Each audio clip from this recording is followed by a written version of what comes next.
یہ کہانی ایک ایسے شخص سے شروع ہوتی ہے جس نے چاول بیچنے، مزدوری کرنے اور کاشتکاری جیسے مختلف دور سے گزر کر اپنی زندگی گزاری۔ اکثر گھر سے بھاگتا رہا لیکن ہر بار فریب کا شکار ہوا۔ ابتدائی دنوں میں بار بار کی ناکامیاں اور ناقص منصوبات، اس شخص نے ہمت نہیں ہاری اور آخر کار ایک کار بنانے کا کاروبار کھڑا کیا۔ چانگ جو یونگ 1915 میں ٹونگچیون گاؤں، جو اب شمالی کوریا میں ہے، پیدا ہوئے۔ وہ ایک متحد کوریا میں جاپانی حکومت کے تحت رہنے والے 8 بہن بھائیوں میں سب سے بڑے تھے۔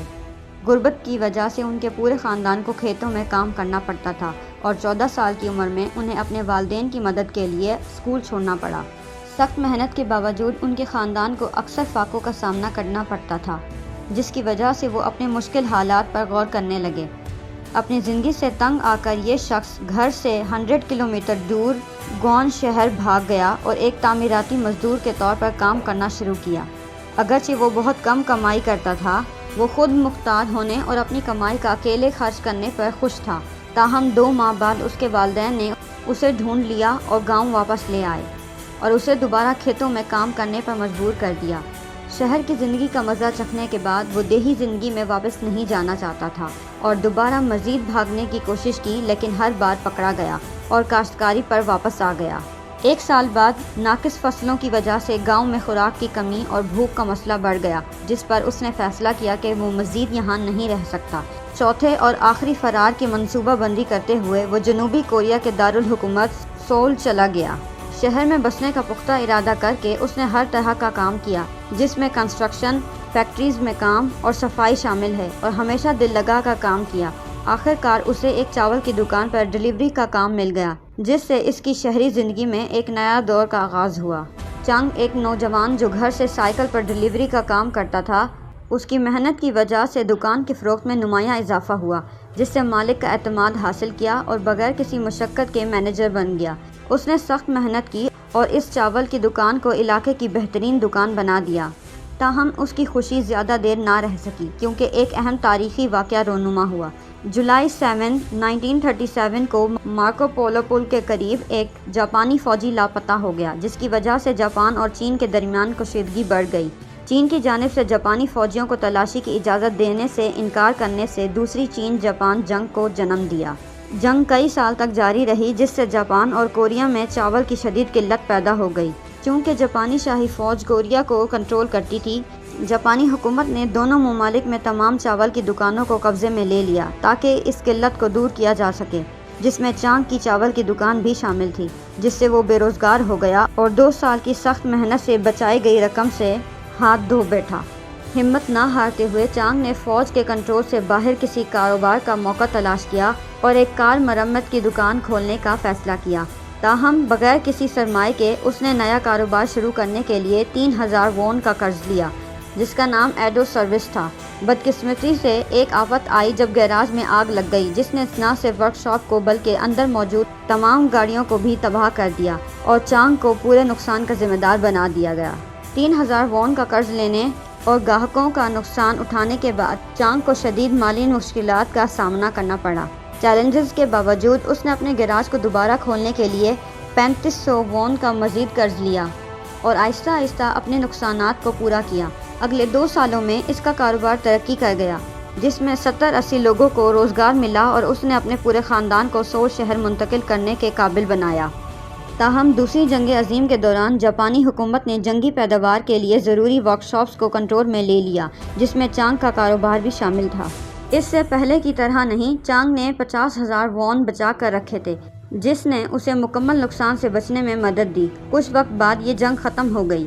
جب جاپان کا کوریا پر راج ختم ہوا تو نارتھ کوریا اور ساؤتھ کوریا کو تقسیم کر دیا گیا۔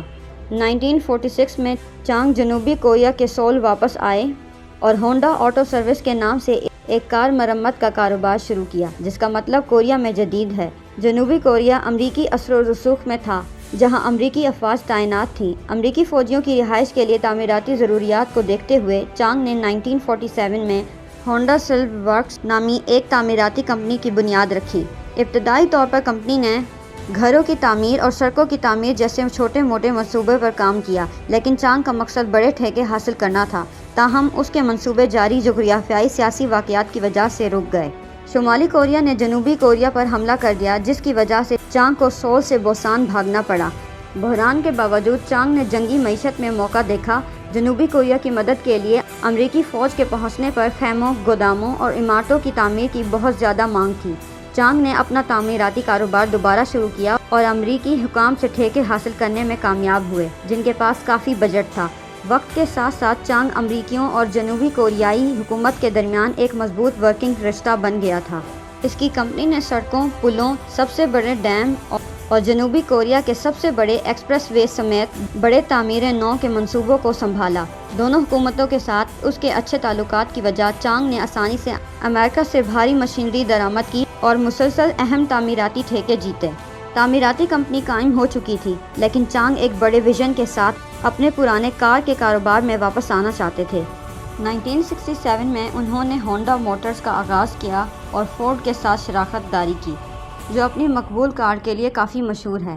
اس معاہدے کے تحت ہونڈا اپنی ٹیکنالوجی کا استعمال کرتے ہوئے کار تیار کرے گا، تاہم جنوبی کوریا کی کار مارکیٹ بہت چھوٹی تھی، جس میں صرف 30,000 کی مارکیٹ تھی اور ترقی کے محدود مواقع تھے۔ نتیجتاً کمپنی نے نئے شراکت داروں کی تلاش شروع کی اور آخر کار میٹسوبشی کار کمپنی کے ساتھ شراکت داری کی۔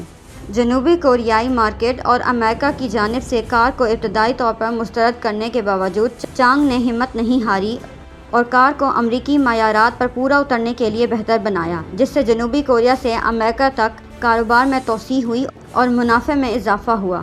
اگرچہ ابتدائی سستی کار ماڈل کا مذاق بنایا گیا اور اسے ناکام سمجھا گیا، ہونڈا نے انجنز اور پارٹس کو بہتر بنا کر اور نئے ماڈلز متعارف کروا کر اپنی کوششیں جاری رکھی۔